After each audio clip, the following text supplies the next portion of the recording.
अज़ीज़ों मेरी तरफ से आप सबको मसीह यस्सु में बहुत सा सलाम। खुदाउन के ज़िंदा पाक कलाम में से पैदाइश 42 बाब।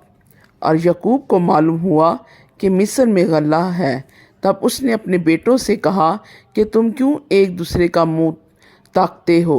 देखो, मैंने सुना है कि मिस्र में गल्ला है, तुम वहाँ जाओ और वहाँ से हमारे लिए अनाज मोल ले आओ, ताकि हम जिंदा रहें और हलाक ना हो।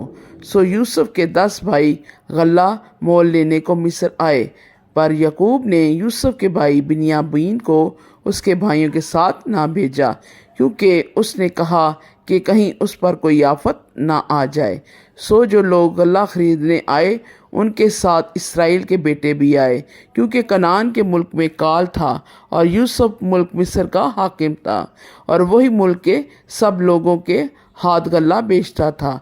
सो यूसुफ के भाई आए और अपने सरजमीन पर देख कर उसके हजूर अदाब बजा लाए। यूसुफ ने अपने भाइयों को देखकर उनको पहचान गया, पर उसने उनके सामने अपने आप को अनजान बना लिया और उनसे सख्त लहजे में पूछा, तुम कहाँ से आते हो? उन्होंने कहा, कनान के मुल्क से अनाज मोल लेने को। यूसुफ तो अपने भाइयों को पहचान गया था, पर उन्होंने उसे ना पहचाना। और यूसुफ उन ख्वाबों को जो उसने उनकी बाबत देखे थे याद करके उनसे कहने लगा कि तुम जासूस हो, तुम आए हो कि इस मुल्क की बुरी हालत दरियाफ्त करो। उन्होंने उससे कहा, नहीं खुदावंद, तेरे गुलाम अनाज मोल लेने आए हैं। हम सब एक ही शख्स के बेटे हैं, हम सच्चे हैं, तेरे गुलाम जासूस नहीं हैं। उसने कहा, नहीं, बल्कि तुम इस मुल्क की बुरी हालत दरियाफ्त करने को आए हो। तब उन्होंने कहा, तेरे गुलाम 12 भाई एक ही शख्स के बेटे हैं जो मुल्क कनान में हैं। सबसे छोटा इस वक्त हमारे बाप के पास है और एक का कुछ पता नहीं। तब यूसुफ ने उनसे कहा, मैं तो तुमसे कह चुका हूँ कि तुम जासूस हो। सो तुम्हारी आजमाइश इस तरह की जाएगी कि फ़रोन की हयात की कसम तुम यहाँ से जाने ना पाओगे, जब तक तुम्हारा सबसे छोटा भाई यहाँ ना आ जाए। सो अपने में से किसी एक को भेजो कि वो तुम्हारे भाई को ले आए, और तुम कैद रहो, ताकि तुम्हारी बातों की तस्दीक हो कि तुम सच्चे हो या नहीं, वरना फ़रोन की हयात की कसम ज़रूर ही जासूस हो। और उसने उन सब को 3 दिन तक इकट्ठे नज़रबंद रखा। और तीसरे दिन यूसुफ ने उनसे कहा, एक काम करो तो ज़िंदा रहोगे, क्योंकि मुझे खुदा का खौफ है। अगर तुम सच्चे हो तो अपने भाइयों में से एक को कैद खाने में बंद रहने दो, और तुम अपने घर वालों के खाने के लिए अनाज ले जाओ, और अपने सबसे छोटे भाई को मेरे पास ले आओ। यूँ तुम्हारी बातों की तस्दीक हो जाएगी और तुम हलाक ना होगे।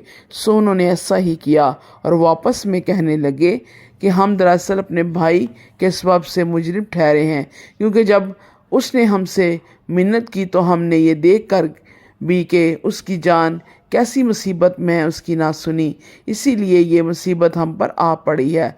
तब रोबन बोल उठा, क्या मैंने गम से ना कहा था कि इस बच्चे पर जुल्म ना करो, और तुमने ना सुना? सो देख लो, अब उसके खून का बदला लिया जाएगा।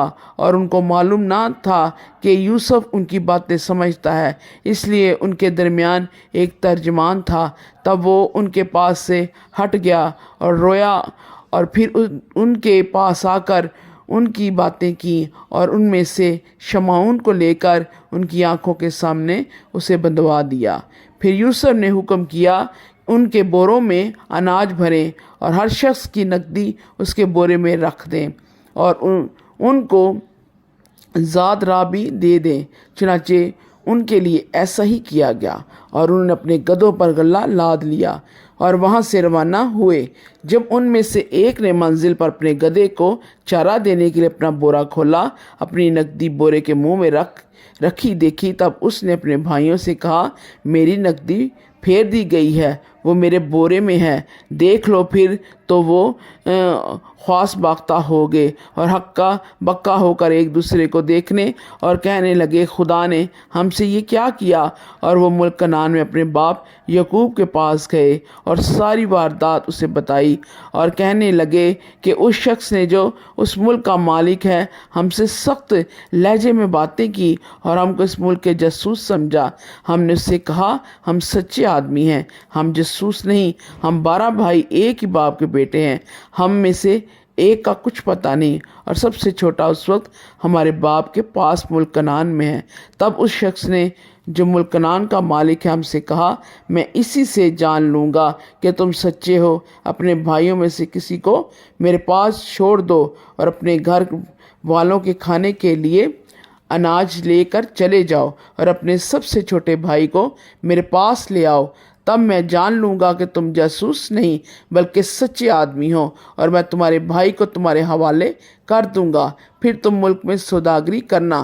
اور یوں ہوا کہ جب انہوں نے اپنے اپنے بورے خالی کیے تو ہر شخص کی نقدی تھیلی اسی کے بورے میں رکھی دیکھی، اور وہ ان کا باپ نقدی کی تھیلیاں دیکھ کر ڈر گیا، اور ان کے باپ یعقوب نے ان سے کہا تم نے مجھے بے اولاد کر دیا، یوسف نہیں رہا اور شمعون بھی نہیں ہے، اور اب بنیامین کو بھی لے جانا چاہتے ہو، یہ سب باتیں میرے خلاف ہیں۔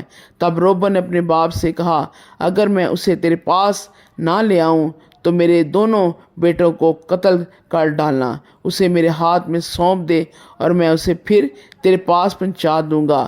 اس نے کہا میرا بیٹا تمہارے ساتھ نہیں جائے گا کیونکہ اس کا بھائی مر گیا اور وہ اکیلا رہ گیا ہے، اگر راستے میں جاتے جاتے اس پر کوئی آفت آ پڑے تو تم میرے سفید بالوں کو غم کے ساتھ گور میں اتارو گے۔ خداوند کے زندہ پاک کلام کے وسیلے سے خداوند خدا آپ سب کو بڑی برکت دے، آمین۔